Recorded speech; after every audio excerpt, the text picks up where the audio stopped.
Bien, gracias Eve. Iniciamos la valoración. El resto está todo fácil ahí en el PDF que le vamos a mandar, porque era todo bastante gráfico, pero uno puede valorar no solo la cualidad del dolor, sino que puede valorar también la severidad del dolor con distintas escalas. Pero lo interesante es que ahora aquel que tenga ganas de trabajar y de entretenerse con estos papelitos lo va a hacer, porque hay escalas que evalúan la distribución del dolor.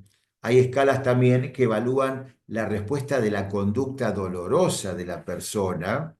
Hay escalas que evalúan la modulación del dolor, hay escalas que valoran la astenia que produce el dolor, la fatiga que produce el dolor. Hay escalas que me permiten valorar el sueño, o sea, cada uno que se encargue de lo que quiera.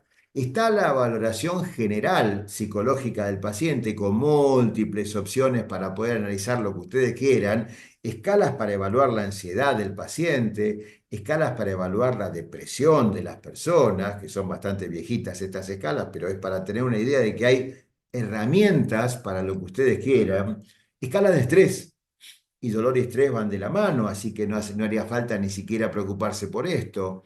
Escalas de creencias y actitudes, escalas de creencia y percepción acerca del dolor, que es fundamental. Escalas de afrontamiento y motivación, cómo encarar la situación de dolor, qué capacidad tiene uno para motivarse para superar el dolor.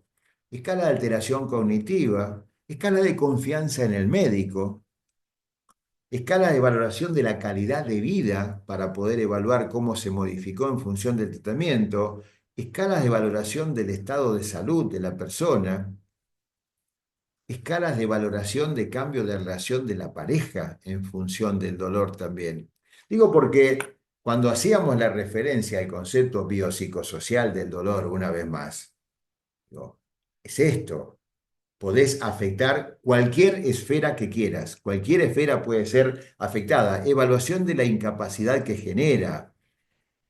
Hay un cuestionario que es el CAGE o CAGE, que se utiliza originalmente para lo que es alcoholismo. Para alcoholismo y en general se hace para adicciones. Entonces uno puede plantear que para un paciente que está teniendo a lo mejor una opción de utilizar opioides y demás, uno podría plantear, cambiando originalmente lo que era el cuestionario CAGE o CAGE, que era para el alcohol, ¿qué pasa con la medicación que tiene este paciente para todos los días para el uso cotidiano? Entonces, modificado para dolor, uno podría decir, ¿alguna vez en su vida sintió la necesidad de disminuir el consumo de analgésicos? ¿Se ha sentido molesto por las críticas de otras personas acerca del consumo de analgésicos? ¿Se sintió culpable o mal por el consumo de analgésicos? ¿Ha sentido la necesidad de tomar analgésicos a la mañana para sentirse bien? Digo, si la mayor parte de las respuestas es sí, tenemos un alerta relativo, porque esto es para alcoholismo fundamentalmente, tiene una orientación directa, pero uno lo puede tomar para decir preguntas básicas. Decime, ¿a vos te molesta que te digan que estás tomando medicación todo el día? Eh, ¿Sos consciente que tendrías que bajar? ¿Te sentís mal por estar consumiendo esto? Sobre todo cuando uno le hace la clásica pregunta, ¿lo tomaste? Sí. ¿Te alivió? No. ¿Para qué lo tomaste? Esto es un tema puntual para ver esa dependencia. Es una dependencia psicológica, no es una dependencia farmacológica porque no tiene ninguna respuesta, ¿no? La interferencia del dolor con la vida diaria. Esto es ni más ni menos que lo mismo que está en el BPI, pero solo que puesto solamente con esto. Entonces, cada uno hizo su propia referencia, sus propias cositas. Signos y síntomas de depresión, para aquel que lo quiera analizar, que lo quiera evaluar. Signos y síntomas de ansiedad, para aquel que lo quiera tener en cuenta también. El Mini Mental Test, que habla acerca de una opción cognitiva rápida, donde uno hace una serie de preguntas fáciles, simples, y te das cuenta qué tanto compromiso cognitivo reciente tiene el paciente con el registro y todo eso, que tiene varias instancias, pero la verdad es que eso supera un poco lo que uno hace habitualmente. ¿Qué hacemos nosotros con los pacientes? Habitualmente establecemos una historia clínica de dolor que tiene un poco el compacto de todo esto que hemos visto ahora, donde valoramos el inicio, el comienzo, cuánto hace, si hubo algún factor desencadenante, qué características tuvo. Hay un concepto que es sobre todo en dolor de largo tiempo de duración, que empezó hace 5 años y nos viene a ver hoy. Entonces, como le digo siempre, te voy a dar tres opciones para que me digas rápidamente qué pasó en estos 5 años con respecto a tu dolor.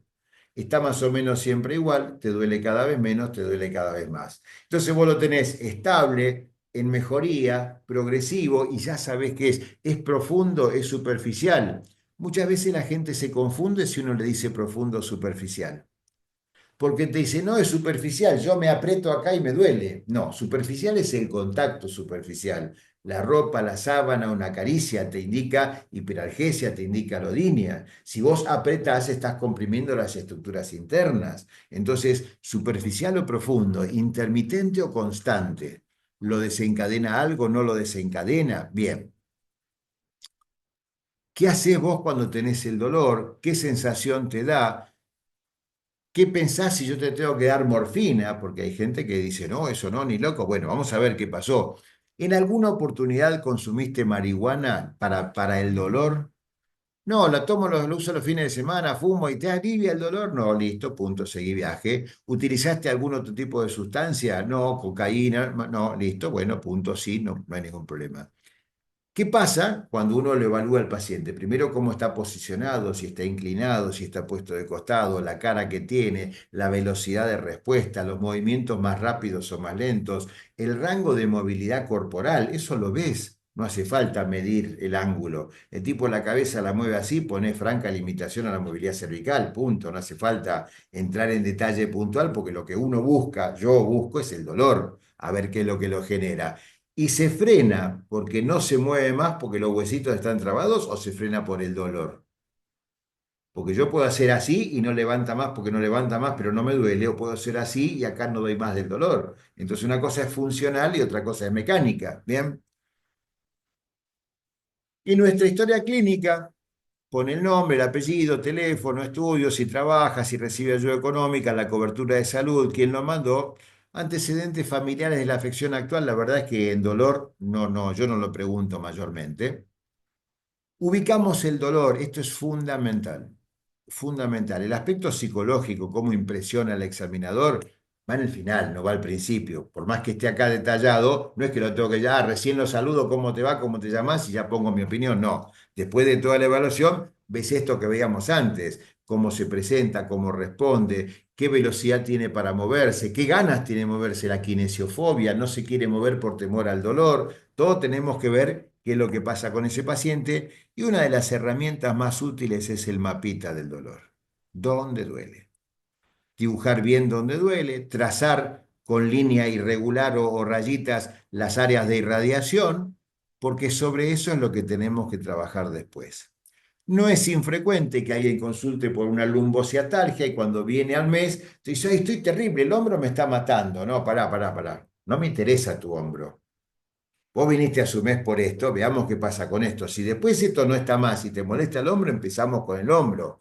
No tenemos que dejarnos avasallar por esa situación de angustia en ese momento del paciente, que el dolor en ese momento es lo que le está molestando. Así como en la comunicación, que es la base de todo esto, uno le pregunta al paciente, quiero que me muestres dónde te duele. Y dice, mira, ahora me está doliendo la rodilla. Entonces yo pongo mi mejor cara de sorpresa y le digo, el turno lo sacaste hace 3 semanas. ¿Lo sacaste por la rodilla? No, en realidad me dolía todo de acá hasta abajo, pero ahora, entonces no me digas que ahora te duele la rodilla. No me interesa el momento de una fotografía tomada de un evento que tiene 6 meses de evolución. La fotografía no me sirve, necesito el video. Entonces, si el dolor ocupa toda esta zona y ahora te duele la rodilla porque subiste la escalera y te duele la rodilla, va a estar incluido dentro de las características del dolor. Pero trazar el mapa, porque después terminaste de estar 40 minutos con la rodilla y ahí te dice, no, pero en realidad me duele todo de arriba para abajo. Y entonces, como uno sabe que el homicidio es punible, tratás de evitar ese disgusto y planteás de entrada qué es lo que tenés que analizar con esa persona. Ver si el dolor es profundo o superficial. si es constante, con intensidad variable uniforme, si es intermitente. ¿Qué característica tiene el dolor? Penetrante, punzante, opresivo, desgarrante, expansivo, ta, ta, ta, ta. ¿Cuánto dolor tiene ese momento? El dolor que tiene habitualmente. Yo, como vienen de dolor de tiempo prolongado, le digo, si es poco tiempo, en la última semana tu peor dolor a qué nivel llegó. En el último mes tu dolor, no me importa en qué momento del día, eso lo vemos después cuando es el peor momento en cuanto a la mecánica de los movimientos, pero ¿cuál es el peor momento en cuanto a la intensidad? ¿Qué otros tratamientos recibió? Yo lo hago al revés. Cuando termino de evaluar el dolor con todas sus características, si está acostado, si acostarse le alivia, si girar en la cama le duele, si levantarse le es muy difícil, si pararse le duele, si sentarse le duele, si tolera estar parado 5 o 10 minutos, si camina más de una cuadra, 2 cuadras, si sube escaleras, si le duele cuando apoya el pie o cuando sube el cuerpo, todo eso lo vas viendo y después te fijas, ¿qué tratamiento recibe actualmente? ¿Por qué empiezo con el tratamiento actual? Porque es el que se acuerda. Porque te va a decir la pastillita redondita blanca, eso sí, la mayoría toman la redondita blanca, pero más allá de todo eso, ver si se acuerda qué toma y en qué dosis, ver si le produce alivio. Aliviar es bajar, la gente no entiende el español y tenés que explicar que aliviar significa bajar, no resolver. Entonces, bajó la intensidad, sí, me alivia, pero poco, unas horas, 2 minutos, no, listo. Lo anotás todo eso y después te fijas qué se acuerda de haberse tratado previamente. Cuando viene alguien que hace 10 años que está con dolor, muchas cosas no van a estar y le preguntas, ¿usaste alguna vez este producto, este producto, este producto, este producto? Sí, no. En realidad, si no lo está usando es porque no le debe haber aliviado o porque le cayó mal. Me interesa saber si se acuerda si fue porque le cayó mal o porque no le aliviaba.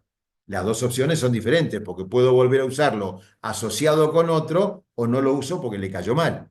Bien, procedimientos que le hayan hecho para el dolor o otro tipo de padecimientos que pase. Entonces, yo siempre hago el relato rápido ahora para decir, de arriba para abajo, contestame por sí o por no. ¿Alguna vez tuviste convulsiones o epilepsia? No. ¿Te dijeron que hayas tenido un accidente cerebrovascular? No. ¿Te dijeron que tengas glaucoma, presión alta en los ojos? No. ¿Te dijeron que tengas problemas de tiroides? No. ¿Fumás o fumabas? No. ¿Te dijeron que hayas tenido asma alguna vez? No. ¿Que tengas, que hayas tenido pulmonía o neumonía? No. ¿Tuberculosis tuviste? No. ¿Tuviste COVID?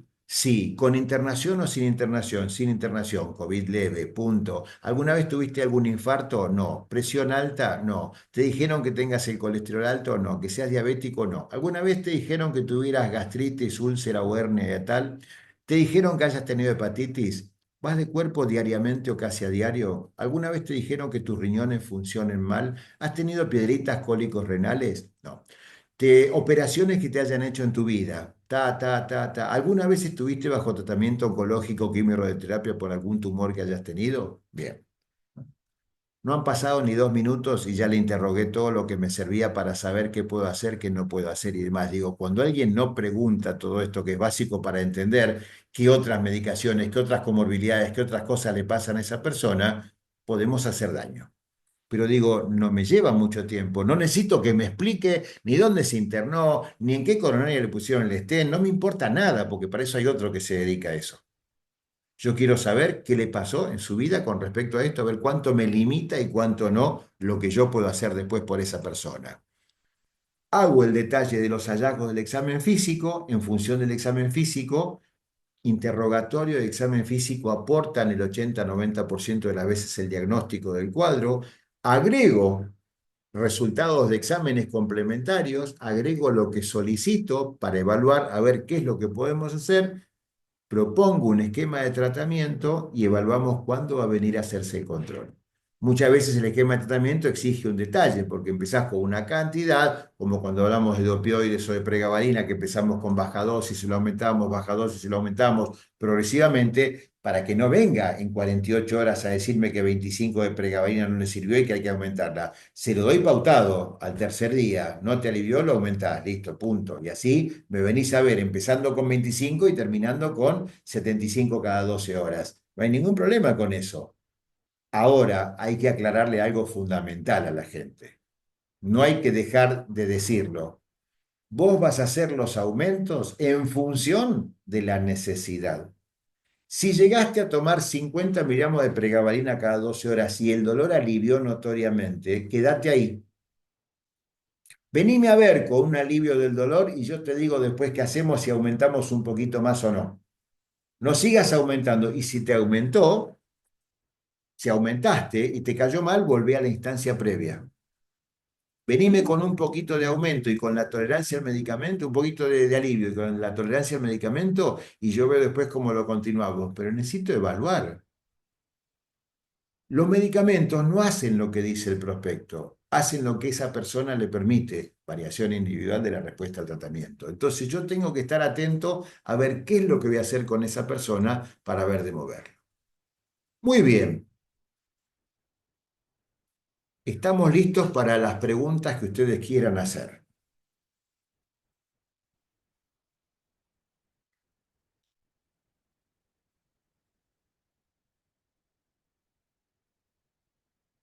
Cri, cri. Contando con que ayer nos quedamos hasta las 9:20 de la noche, así que hay que reducir 20 minutos de hoy, ¿no? Por supuesto.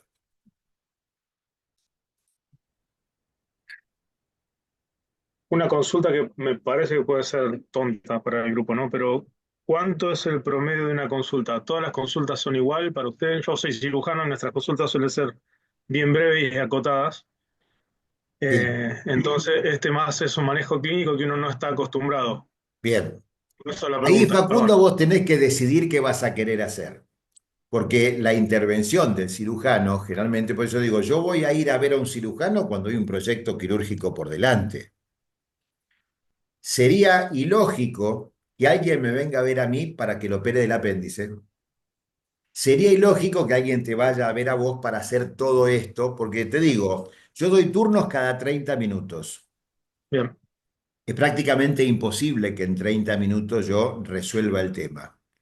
Si vos querés tener una idea, en mi consultorio particular yo doy turnos cada hora y a veces no me alcanza. He tenido pacientes que están en el top 10 de tiempo, que he estado más de 2 horas y media con un paciente, hasta poder entender. Yo siempre les digo algo, vos entraste, hasta que yo no entienda no te vas. Pero al que viene a continuación, que estuvo esperando y capaz que tenía turno a las 3 y lo atendía a las 4:15, 4:30, le digo, yo no me apuro con vos. Vos tenés el mismo tiempo que tuvo el anterior hasta que yo pude entender lo que a vos te pasaba. Y si yo me termino yendo a las 8 de la noche es mi problema. Pero cuando vos entrás, lo que pasa afuera no nos importa. Nos importa lo que pasa acá adentro. Si yo te quiero dar un promedio de tiempo para dolor primera vez, 1 hora. ¿Qué pasa? Hay gente que después viene a control, que están mechadas con lo de primera vez, que ese media hora lo convertiste en 15 minutos reales. Donde 15 minutos reales se convirtieron después en 30 porque estás 15 minutos escribiendo las recetas, cosa que la receta electrónica ahora me parece fantástica porque apretás nueva receta y ya te aparecen todos los datos cargados del paciente, es una maravilla, y le escribís 2 huevadas y se acabó la historia. O sea que tengo una manera de resolverlo más rápido. Gano con los controles, si el control anda bien y ganás más, pero es un concepto completamente distinto a lo que vos ves habitualmente, Facundo. Realmente no, no, no. no, Lo se tuyo es entiende una que, se entiende, definición, mirás la- el resultado y ya tenés que tomar una decisión. no, no, no. Obviamente que la pregunta no fue dirigida a si puedo utilizar al mismo tiempo, que entiendo que no es lo mismo, pero es la costumbre que uno tiene. Fue por ese lado. Dale. No es para pautar ni para tomar una decisión, sino que uno justamente lo que está buscando es ampliar y no decidir para qué lado va a estar, sino es saber darle una mejor opción al paciente y en esa mejor opción es aprender uno a cuánto tiempo o en qué es lo que se va a encontrar. Lleva tiempo, no es la rutina tuya habitual, no es voy a hacer esto es una broma, aclaro, ¿eh? Así como tuve que aclarar ayer que no era un ogro porque no quería contestar, digo, si le llevas, nuestra compañera que es patóloga, te va a decir, tardo 15 días en darte el resultado. ¿Viste? Porque tardan 15 días las biopsias en tener el resultado o más también, dependiendo del proceso. O sea, más allá de esta broma, cada uno en su rama, en lo que está haciendo, el que está en terapia no puede demorar mucho tiempo. Necesita una solución más o menos rápida. El que hace procedimientos tiene que evaluar. La evaluación previa del procedimiento es lo que va a permitir que después el procedimiento tenga mejor resultado. De ninguna manera pongo en duda la capacidad técnica del que hace el procedimiento. La capacidad operativa del que hace el procedimiento la doy por sentada. El tema es que vayas a donde tenés que ir. por eso a veces se hace difícil esto. Cuando vienen al consultorio, ven esto que yo te estoy diciendo y decís, bueno, no, claro, pero vos tenés que ver cómo lo podés aplicar a lo tuyo. Si cada uno vea cómo aplicarlo a lo de cada uno. Lo importante es que entiendan eso, que cuando veamos el mes que viene, por ejemplo, dolor neuropático, así como estaba la escalera terapéutica de la OMS, antiinflamatorio, agrego opioide menor, agrego opioide mayor, agrego procedimiento, puedo variar y demás, en dolor neuropático hay drogas de primera línea, pregabalina, gabapentina, duloxetina, metitrina, venlafaxina. Si una o la asociación no te sirvió, agregás segunda línea, tramadol, por razones que vamos a ver el mes que viene. Si no tuviste eficacia, derivalo ya. Derivalo ya. Porque el tercer nivel, tercer escalón, ya son cosas muy complejas, con procedimientos, con opioides mayores, con toxina botulínica, con cannabinoides, que todo va a tener mucha más complejidad.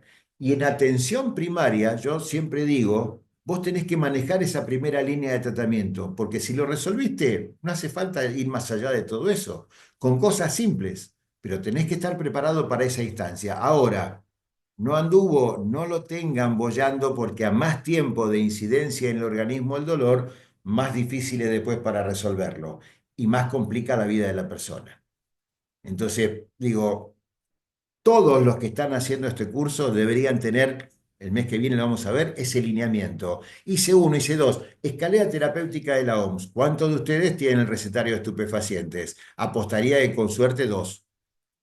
Bien, listo. Entonces, si no tenés el recetario de estupefacientes, no vas a dar morfina, ni oxicodona, ni metadona, ni fentanilo, ni meperidina. Entonces, llegaste hasta el tramadol, hasta la codeína, llegaste hasta el parche de buprenorfina y no anduvo, mandalo, derivalo a otro lugar. No se queden con el paciente porque no les sirve a ustedes alguien que en realidad, como estrategia de mercado, es mala, como marketing es malo, porque lo están teniendo y no le resuelven el problema. Así que cuando ese paciente se siente en el consultorio, ahí en la parte de la sala de espera para esperar, le diga, no, yo vengo a verlo hace 2 años que estoy con dolor y nunca me lo alivia. Listo, chau, te tiró todo el negocio abajo. Piensen que un acto que otro hace les puede ayudar a ustedes, porque los posiciona como que están ubicados y uno tiene que ubicarse en lo que uno hace. Si yo no lo hago, que se acuerdan la fotito, el dibujito que puse del tipo que estaba con la lupa mirando el orificio anal de la persona que tenía un dolor de muela. O sea, no es lo mío, pero alguien te puede ayudar. Por eso les decía el día de ayer, sepan comunicarse, tengan comunicación con quienes hacen las otras cosas.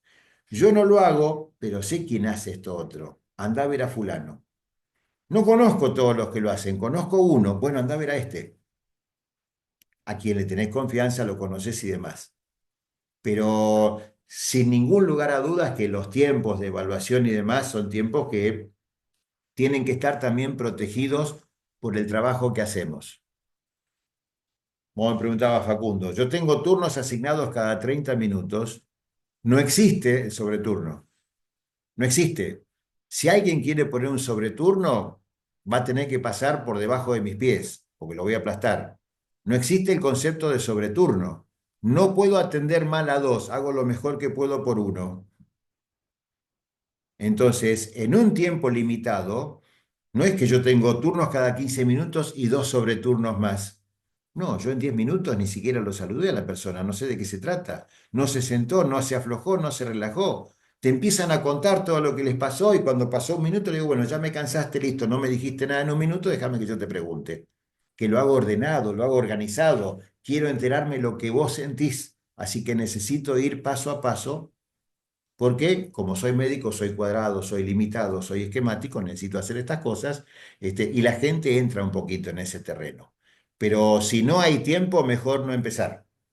Es una propuesta. Si no tienen tiempo para dedicarle, esto no se puede hacer porque tenés que ver 10 pacientes en una hora. No, 6 minutos no te alcanzan.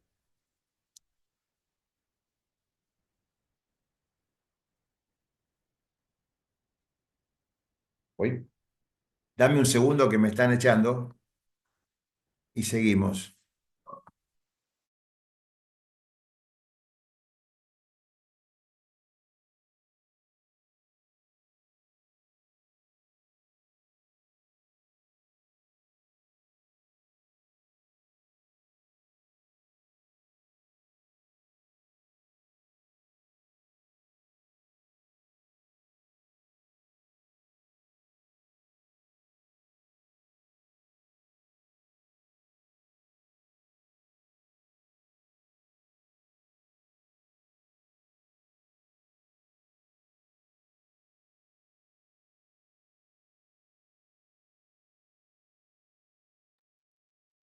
Bueno, ahí estoy, ya puedo continuar. Perdón, Gustavo, yo tengo una pregunta. Sí. Eh, un paciente menor de edad, oncológico, que está internado y que por lo general suele ser muy poco específico en su comunicación con respecto al mapeo del dolor y muchas veces es hablado por sus padres, madre-padre, y que suele ser muy caótico su expresión, como los gritos, todo como, o sea, como muy florido y que está muy entrelazado también con la angustia y el desentendimiento, digamos, de su situación y de lo que le conviene, digamos.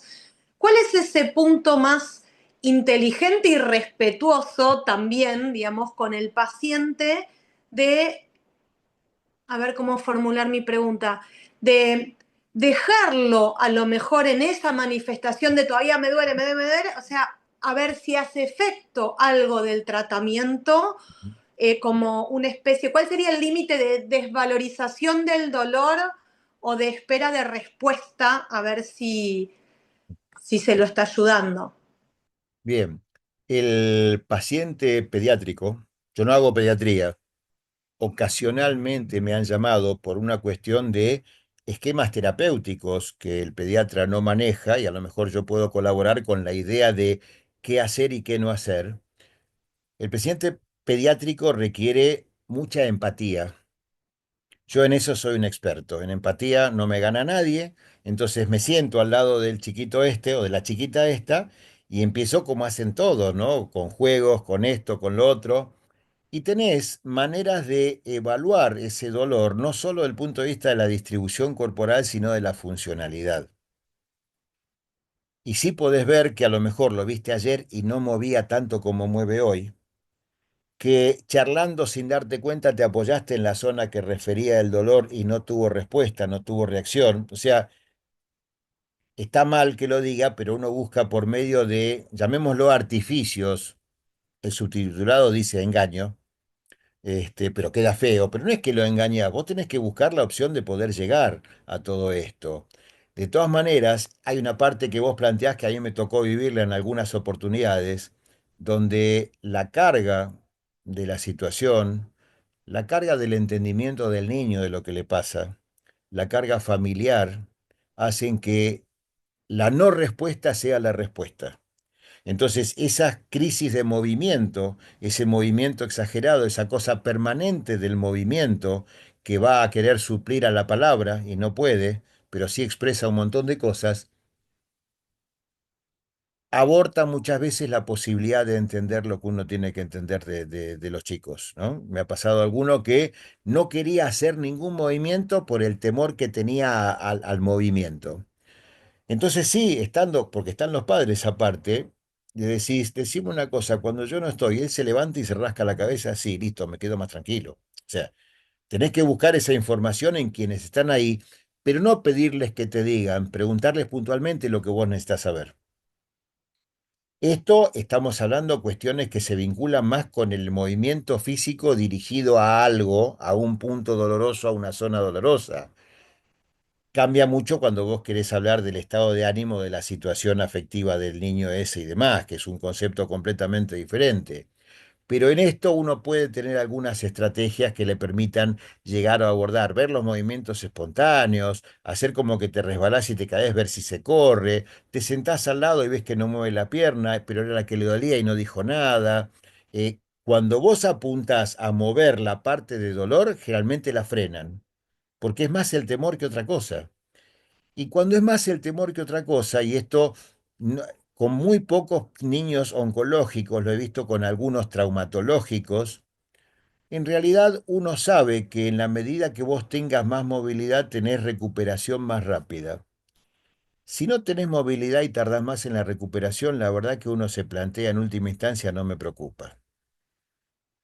Si vas a tardar más en recuperar la movilidad una vez que está reparada la fractura, la cirugía y todo eso, y bueno, tarda más, pero al menos estate sin dolor ahora y después sí, pero tenés que dimensionar un poco qué es más conveniente, qué me conviene más.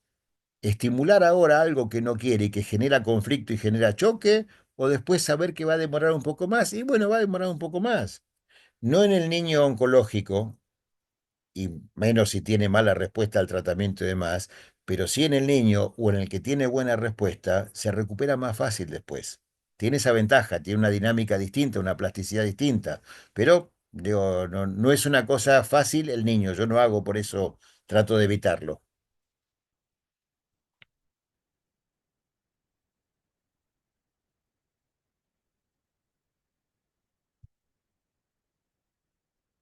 ¿Preguntas?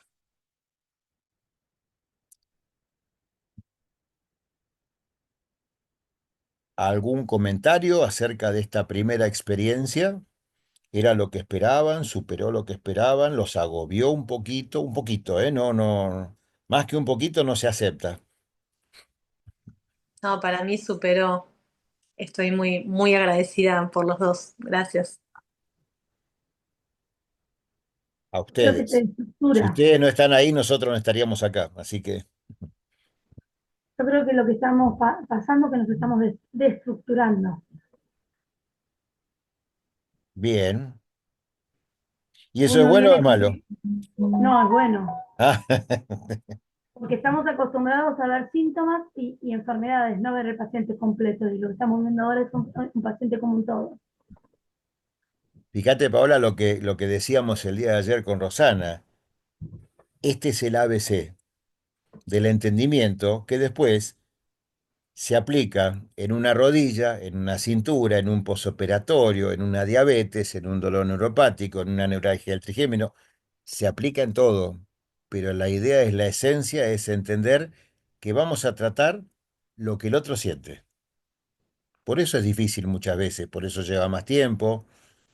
Y lo peor es que no tenemos un montón de herramientas, ¿eh? Tenemos poquitas. No es que nuestro arsenal terapéutico es enorme. No, no, no, no, no. Tenés, como decía Rosana ayer, con la escala del 70-30, tenés que manejar cuatro antiinflamatorios, tenés dos, tres opioides, tenés algunas cositas más. Hablaban la pregabalina y la gabapentina. Yo uso pregabalina, debe hacer años que... Si algún paciente está con gabapentina y me pide, yo le hago la receta, pero yo indicar gabapentina de entrada, con lo compleja que es, hasta que vino la pregabalina a la Argentina en 2005, le tenías que indicar un frasco de 100 capsulitas de 100 miligramos de gabapentina para ir aumentando cada 4 días y que te venga a ver al mes, tomando 1800 miligramos. Hagan un raconto, los que tengan pacientes que conozcan que reciban gabapentina, si hay alguno que supera los 900 es un milagro. Ahora, si encuentran el que dice 900 y le alivia, estaría bárbaro. Pero le está con 900 hace un año, no le alivió y no le siguieron dando. ¿Por qué? Porque la gabapentina es para el dolor neuropático, no hace eso, hace lo que la persona puede hacer. Y a los médicos se les queda en la mitad la información porque, como decía el día de ayer, aprenden por clonación, repiten lo que otro le mostró. ¿Y el otro de quién lo aprendió? ¿Lo estudió? No, se lo mostró otro. Y ese otro se lo mostró otro. Y entonces, con dolor es un fenómeno recurrente esto. Es un fenómeno recurrente. Entonces vos tenés que ver cómo profundizás en eso. Ahí, el que haya querido entrar en la plataforma, ver que tiene un montón de libros, si quieren, ahí ya para empezar a charlar, y después mandaremos publicaciones, revistas, artículos, todo lo que sea interesante desde el punto de vista del concepto concreto de algo y de la base de algo. No, difícilmente, esto es una modalidad que uno tiene, difícilmente yo les mande revisiones sistemáticas y metaanálisis de tal o cual. No, no, no, a ver, yo quiero que vos entiendas cómo entender un cuadro, cómo diagnosticarlo, cómo tratarlo. Sí. Ahora, después lo que hacen los calculitos es otra historia completamente distinta, no, no, no es la idea original. Tenés que estar atento, tenés que verlo para que no se te escapen cosas. Pero bueno, Excelente, muchas gracias. La verdad que desde lo académico es muy completo y desde las experiencias. O sea, cuando vos decías lo de la mano, lo del dolor, yo recuerdo, o sea, y es algo que me pasa a diario, que le preguntan, no sé, ¿cuánto te duele? Del 1 al 10 y bueno, poco. No, no es dolor, es molestia. Y creo que con la mano es algo que lo voy a empezar a usar tanto como para la intensidad como para también, ¿no? la bajada de dolor, o sea, que es una herramienta sencilla que tenemos ahí, práctica, que por ahí, qué sé yo, la parte académica es súper completa, pero esas cosas que también suman y mucho, creo, ¿no? Sí. Vos me decías esto, Juan, y Facundo Ledesma puso una notita ahí en el chat que salió. Facundo, Silvina Romero y otra persona más, que no me acuerdo ahora que los anoté, no están todavía incluidos en la plataforma. Fíjense, por favor, porque cuando le mandamos el mail, ahí decía a dónde dirigirse en la universidad para que les habiliten el acceso a la plataforma. Facundo Ledesma, Silvina Romero y alguien más que no me acuerdo, que si no entran en la plataforma todavía, fíjense de hacer el reclamo para así pueden bajar toda esta información y demás. ¿Está? Y lo otro es cuestión de que vos encima estás en el sur, Juan, ¿no? ¿Dónde estás? Sí, en San Martín de los Andes, donde tenemos pacientes, qué sé yo, con distintos recursos, ¿no? De lo económico, de lo social, pacientes que vienen de pueblitos que no tienen médicos o tienen médicos a secas, con poca, con bajos recursos de todo aspecto, básicamente, y con pocas especialidades a ver, a veces hemos derivado pacientes a Neuquén y demás, pero la realidad es que tenemos pocos recursos, ¿no? De lo humano, que es lo más importante, incluso farmacológico. Hay muchos fármacos que no, o tardan 2 días en llegar o tres. Sí. Entonces se pone todo esto mucho más complejo, digamos, ¿no? Porque el paciente no puede venir por ahí, no sé, Piedra del Águila y no tiene la posibilidad de venir a control y bueno, se torna todo un poco más complejo. Acá en Buenos Aires que tienen otros recursos, otros, todo, ¿no? Sí, vos sabés que hay una cosa que es lamentable y es una realidad. Nosotros trabajamos interactuando con la industria farmacéutica. No hay manera de escaparse, porque la mayor parte de nuestro tratamiento es en función de lo que la industria farmacéutica nos provee también. Y si vos trazás una línea de horizontal de Bariloche para abajo, casi ningún laboratorio va a verlos, a visitarlos y a todo eso. Y hay una falencia enorme. Entonces vos decís, van a Salta, van a Misiones, van a... Y del sur, el sur no se ocupa nadie.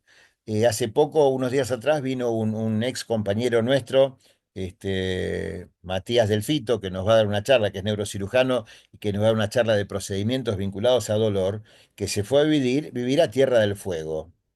Olvídate. Olvídate, que un laboratorio vaya a ver a un médico allá, no, no existe. Entonces decís, te dejan marginado porque eligieron que para el sur no van a ir, pero si hay tanta gente en el sur como en el norte, las distancias son más grandes, pero las poblaciones están, la gente está ahí y necesita de ese apoyo y los médicos necesitan ese apoyo también. Y se limita mucho el acceso a la salud más en el sur que en el norte. Lamentablemente es así. Entonces, claro, pasan estas cosas. La formación, decir que hoy en día con estos sistemas se accede mucho más fácil. Fíjense ustedes, son más de 50. Cuando nosotros hacíamos antes de la pandemia el curso en forma presencial, venían 20. Venía gente de países limítrofes, pero viajaban todos los meses, tenían que venir a Buenos Aires y demás. Se multiplicó la posibilidad de llegar. Entonces, sí tenés acceso a lugares y esto es una realidad. Son pocos los de Buenos Aires, Cava y alrededores. La mayoría están distribuidos por todo el país y por otros países. Hay gente de Uruguay, hay gente de Bolivia, hay gente de Perú. Entonces, así, bueno, hay gente de Paraguay. Entonces decís, necesito poder moverme de alguna manera. Y poder llegar de esta manera es importante ya que otras formas no se explotan, no se les da el lugar que debería dárseles.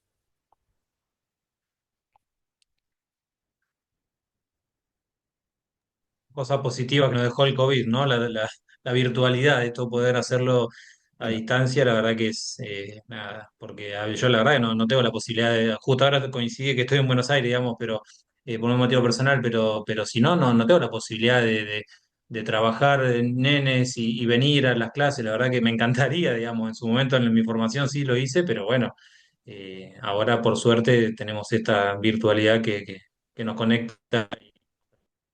¿cómo será que cuando vemos las charlas de cervicalgia, de lumbalgia y demás, tuvimos que armar con Roxana unos videos para mandarles lo que era la evaluación, el examen físico de todo esto. Cuando estábamos en presencial, agarrábamos a alguno, vení, sentate acá, teníamos una camilla, acostate, en 5 minutos vos hacés la evaluación de un dolor lumbar. O sea, si 2 minutos te tomó interrogar lo que eran las otras cosas, las comorbilidades, y 5 minutos te tomó evaluarlo, si no lo haces es porque no querés. O sea, si vos tenés que definir una situación para ver qué es lo que le está pasando a esa persona. Entonces, pero eso era, para los que estaban ahí, era muy nutritivo, pero después de los que estaban ahí, de los 20 que terminaban 15 del curso, eran dos los que seguían vinculados con esta actividad que hacíamos, el resto lo hacían para complementar falencias formativas. Lo cual también es lógico, es razonable. Nadie te enseñó todo esto en la facultad, ¿eh? Entonces, si vos no notás que tenés una falencia y la querés cubrir, bueno, el fenómeno del avestruz, metés la cabeza abajo de la tierra y está todo bárbaro. Pero nos permitió llegar muchísimo más. Pero después la parte práctica, por eso yo les dije, después de la tercera reunión, después del tercer módulo, el que pueda y quiera venir es bienvenido. Capaz que arreglás una semana, yo atiendo el consultorio lunes y jueves. Hablan conmigo para ver que estés el lunes y el jueves. Venís el lunes y el jueves y te viste 15 pacientes, con lo cual te quedó gran parte de lo que tenías que ver visto ya plasmado y lo aprendiste de verlo. Que eso, una vez que lo leíste y lo viste, no te lo saca nadie.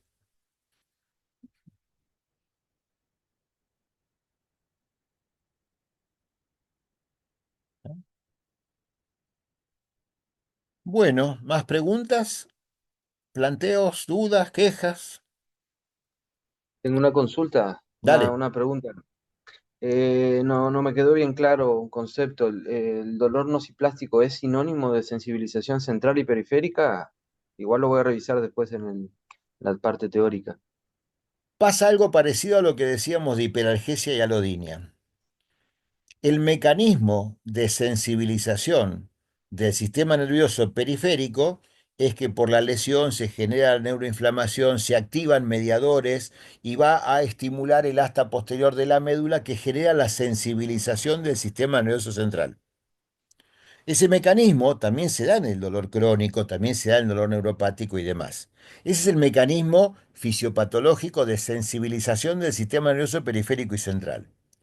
Cuando se confunden los términos es porque antes el nociplástico se llamaba dolor por sensibilización central, donde había una percepción exagerada del estímulo, que no estaba identificada, pero que era todo esto: activación de las células de la glía, activación de receptores NMDA, migración, pérdida de la modulación descendente. Eso es sensibilización del sistema nervioso central, que estaba aplicado a cuadros patológicos de gran distribución corporal de dolor, acompañado de sensibilidad a la luz, a los sonidos, a todas esas cosas que vimos después con la sensibilización. Entonces, una cosa es el mecanismo fisiopatológico, sensibilización periférica, sensibilización central. Otra cosa es lo que se llama hoy nociplástico, que antes se llamaba dolor disfuncional o por sensibilización central. Pero la superposición de los términos es lo que a veces nos confunde. Por eso hice hincapié también en hiperalgesia y alodinia. No es del dolor neuropático. La gota tiene hiperalgesia y alodinia y no tiene nada que ver con lo neuropático. Entonces, acá pasó lo mismo. Sensibilizado el sistema nervioso central, tengo una expresión clínica, pero hay fenómenos de sensibilización central, la sensibilización química múltiple, que es la persona que todos los medicamentos le caen mal, es un fenómeno de sensibilización central también, y no tiene nada que ver con el dolor nociplástico. Pero algunos cuadros de dolor nociplástico, entre las múltiples sensibilizaciones que tienen del sistema nervioso central, puede tener sensibilidad química múltiple. O sea, es complejo. Pero una cosa es el mecanismo del daño y la producción que hace y otra cosa es el cuadro clínico. El dolor nociplástico se va a fundamentar en esa parte de la sensibilización del sistema. Por eso digo, la parte estructural, la parte fisiopatológica es similar, funciona en base a eso. Pero ese cuadro de dolor nociplástico tiene además otros fenómenos de sensibilidad, otras manifestaciones y demás, y otras alteraciones que acompañan, vía digestiva, endocrina y demás.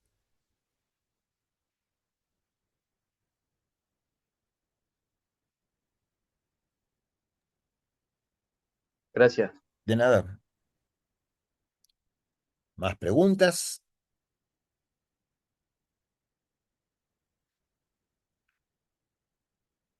Yo sé que no se quieren ir, estoy consciente de eso, pero bueno, el mes que viene seguimos, ¿eh? No van a hacer abstinencia porque no tuvieron tiempo todavía de generar el acostumbramiento y todas esas cosas, pero bueno, Creo que te queremos sacar mucho provecho.